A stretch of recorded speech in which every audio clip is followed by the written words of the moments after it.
Broom is also not little. The stock of the $638 billion corporation, which you probably didn't realize was that large, has increased by about 23% so far this year. What is causing their shares to eventually roll over then? It's because of a recent, unfavorable narrative about AI. We are aware that the hyperscalers, those enormous businesses referred to as the Magnificent Seven, have been heavily investing in AI technology. Nowadays, a lot of people think that their spending is unsustainable and excessive. Many people are interpreting Nvidia and Broom's relative underperformance in this way. After the employment number, Nvidia swung from being down 80 cents to being up. Did you know that? Those don't connect. We're just overly sensitive. What do they have to do with each other? Would be Jensen Huang's response if he observed what we were doing in the stock market by comparing interest rates with their activities. The reason is because individuals find it fascinating to create these concepts in their minds. Because of its size, build-out, and importance, some have attempted to argue that Nvidia is a dynamic that generates economic activity. That's a fantastic theory, in my opinion. You can see how many different companies are involved in the data center.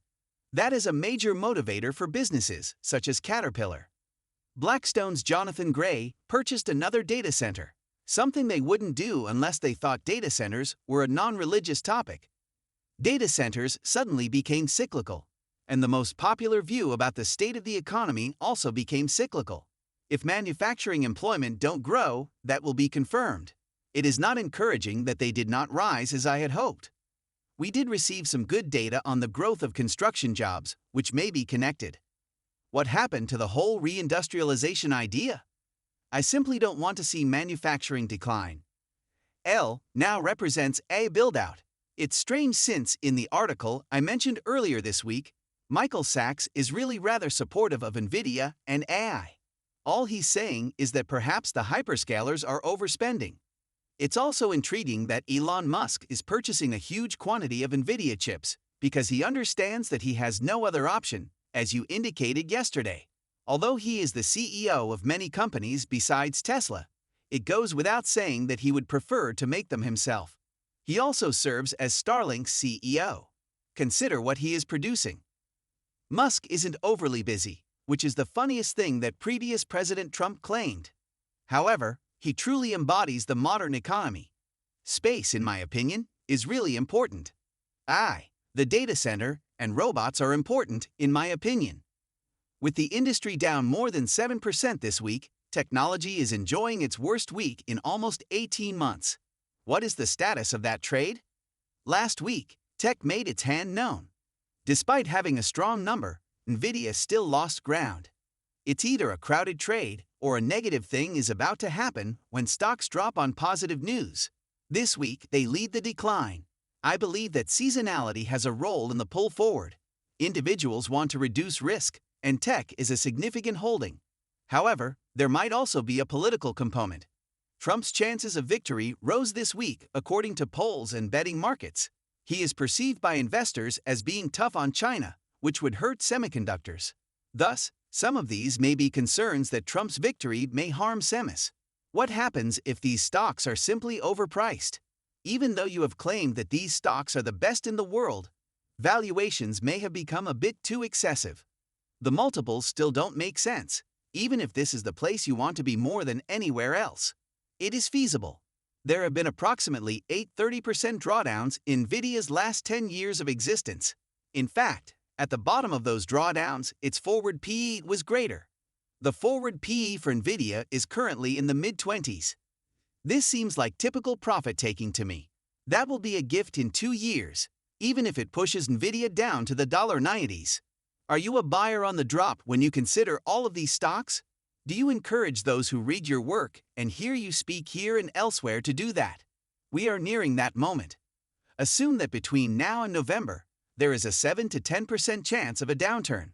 We have now dropped about 5%. We might have moved the entire correction forward into September by next week, in my opinion. Therefore, I wouldn't sell here, and I believe that the S&P's bottom range is 5,400 to 5,350. We're getting close. You made an effort to hedge a little going into both Broadcom and Nvidia, correct? Discuss with me the transactions you made before entering. Yes, Scott, last week's theory that Nvidia would be volatile was sound. You never know if it will be up or down, but the options market predicted a move of almost 9%. The same was true with Broadcom yesterday. There was strong evidence of an 8 to 9% move. We therefore wrote a covered call with Broadcom yesterday with a 1-week expiration.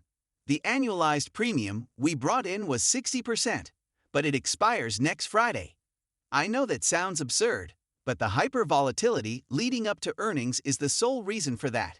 Yesterday, we wrote a covered call on Broadcom and earned $1.73. We made $1.25 when we conducted the Nvidia call last week. We earned almost $3 in premium over the previous 2 weeks by closing that out yesterday and writing another Broadcom call. With those 2 option trades during the last 2 weeks, we were able to hedge 20% of today's fall, even though the stock is down much more. Both Broadcom and Nvidia benefited from it. Although I believe there will be a buying opportunity, I believe we should exercise caution before adding to the equities because they are heading lower. Following the jobs report last month, when we witnessed the enormous sell-off, Broadcom has already returned to its previous level. That seems like a solid starting point for folks to purchase the dip, in my opinion. So you're not so much a beware it person as a buy this market person? Yes, without a doubt. We made no purchases today. More volume is returning to the market in the first week following the holidays. We wanted the situation to calm down. In light of last month's events, we were also somewhat worried about the jobs report. Regardless of whether the Fed will reduce by 25 or 50 basis points, the market selling off appears to be more of a growth issue than a recession one, even though I thought the figures were outstanding. Although there is a lot of uncertainty, I believe that there are opportunities. We might as well bring up Nvidia since it will be mentioned. Prior to COVID, Nvidia's revenue growth was negative year over year. Nevertheless, in early 2022, it increased by more than 80% year over year. Then there was this COVID hangover, as you most likely recall. The 3 major hyperscalers began to reduce their expenditures, demand began to wane, and Nvidia's earnings dropped more than 20% by the end of 2022 after having increased by more than 80%. As it passed through that digestion stage, the stock fell 66%. Dan, resisting what you're saying, do you recall the early 2000s? Because all of the logistics expenditures weren't producing the revenue that some had anticipated for, Amazon was penalized during that time. However, if you had been patient, let's keep traders and investors apart for the moment. Amazon's investments did pay off. What makes AI unique? You must keep in mind that there are both short-term and long-term perspectives. Investors aren't being reminded that Amazon's stock dropped about 95% from its peak to its lowest point. Personally, I don't want you to go through that. I never imagined that the Nasdaq would fall 78% in just 2.5 years in 2000. The deployment of this AI investment has proceeded far more quickly than the expansion of the internet infrastructure. Consider Cisco's Netscape Navigator launch at the end of 1994, which resulted in a 3-fold increase in revenue over 7 quarters. Since ChatGPT was introduced in late 2022, Nvidia's revenues have increased not by 3 times but by 5 times. The build-out has proceeded more quickly. However, the same post-COVID slowdown that we observed in internet companies' infrastructure spending is now beginning to occur.